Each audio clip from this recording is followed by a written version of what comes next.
मुंबई आणि महाराष्ट्राच्या अनेक जिल्ह्यामध्ये अतिवृष्टीमुळे फार मोठं नुकसान होत आहे। लोकांचं जनजीवन विस्कळीत झालेलं आहे।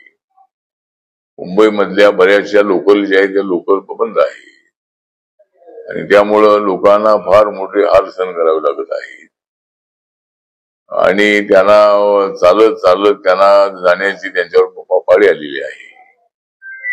एक तर या अतिवृष्टीमुळे प्रचंड नुकसान झालेलं आहे। आतापर्यंत जी माहिती आहे तर ते त्यामध्ये जवळजवळ 12 ते 14 लाख एकर जमिनीचं प्रचंड नुकसान झालेलं आहे। सगळी पीक उद्ध्वस्त झालेली आहे। त्याचबरोबर आतापर्यंत जवळजवळ 12 लोकांचा मृत्यू झालेला आहे। अनेक लोक वाहून गेलेले आहेत। अनेक रस्त्यामध्ये पाणी आहे आणि अतिवृष्टीमुळं मला वाटतं की मोठं नुकसान झालेलं असल्यामुळं माननीय मुख्यमंत्री देवेंद्र फडणवीस त्याचा आढावा घेत आहे। आज झालेल्या कॅबिनेटमध्येही अतिवृष्टीच्या संबंधामध्ये चर्चा झालेली आहे आणि ज्यांचं नुकसान झालेलं आहे त्यांना नुकसान भरपाई मिळणं अत्यंत आवश्यक आहे। अनेक नद्यांना पूर आलेला आहे आणि सर्व गावामध्ये अनेक शहरामध्ये पाणीच पाणी झालेलं आहे।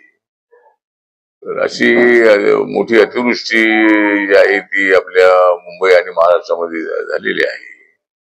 त्यामुळे सरकारकडून आपली हीच अपेक्षा आहे की याचे पंचनामे ताबडतोब व्हावे आणि ज्यांचं नुकसान झालेलं आहे, शेतीचं नुकसान झालेलं आहे, पिकांचं नुकसान झालेलं आहे, त्यांना नुकसान भरपाई मिळाली पाहिजे। ज्यांची घरं पडलेली आहेत, काही लोकांची घरं क्रॅक झालेली आहेत, अशा लोकांनाही मदत करणं अत्यंत आवश्यक आहे।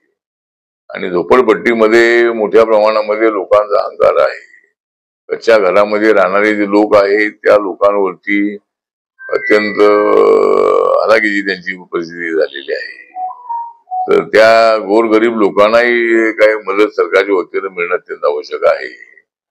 जनजीवन विस्कळीत झालेलं असल्यामुळं मला वाटतं की हे फार मोठी आपत्ती जी आहे ही आपत्ती आपल्या मुंबई महाराष्ट्रावर आलेली आहे आणि या वर्षी प्रचंड अशा पद्धतीचा पाऊस पडलेला आहे। अनेक मोठ्या मोठ्या नद्यांना छोट्या नद्यांना पूर आलेला आहे। त्यामुळं पुरामुळे होणारं नुकसान जे आहे ते टाळायचं असेल तर पुढच्या काळामध्ये नद्या जोडण्याचा कार्यक्रम सरकारने हातात घेतलेला आहे। त्या कार्यक्रमाला गती देणं अत्यंत आवश्यक आहे आणि राज्य सरकारच्या वतीनं मला वाटतं की नद्या जोडण्याच्या कार्यक्रम सुरू आहे आणि अशा पद्धतीची अतिवृष्टी जर काही ठिकाणी झाली तर ते जे पाणी आहे ते पाणी समुद्राकडे न जाता ते पाणी दुसरीकडे वळवलं पाहिजे। आणि मी अनेक वेळेला मागणी केलेली आहे की मुंबई आणि कोकणच्या परिसरामध्ये पाऊस मोठा पडतो। यावेळेला तर महाराष्ट्रात अनेक जिल्ह्यामध्ये पाऊस आहे, परंतु अतिवृष्टीमुळे ते जे सगळं मोठं पाणी आहे ते समुद्रात जातं। त्याऐवजी ते पाणी अडवून ते दुसरे काही डॅम बनवून त्याच्यामध्ये सोडलं पाहिजे। तो डॅम भरत झाला तर ते दुसऱ्या डॅम मध्ये पाणी पाठवलं पाहिजे।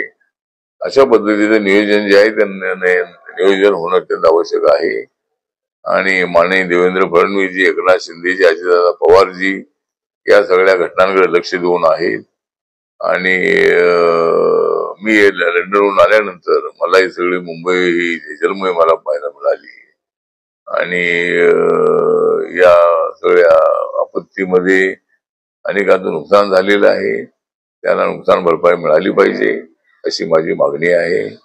जय भीम।